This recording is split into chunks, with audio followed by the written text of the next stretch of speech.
Su akmasa çemenlerle bitirmez. Kurd olmasan koyun sürü itirmez.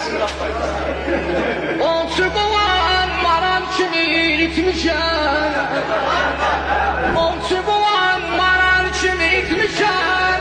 Hiçsin ben ellerime yetirmez.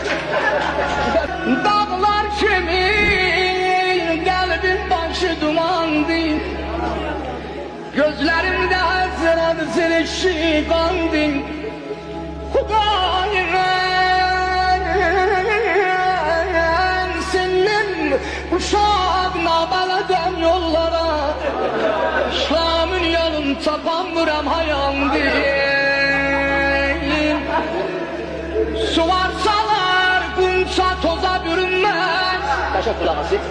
Su varsalar kunçan toza bürünmez. Göz olsalar gül şakeden derinmez. Beləsinim benim kolum budağım. Beləsinim benim kolum budağım. Tozlu saçım ölenecek.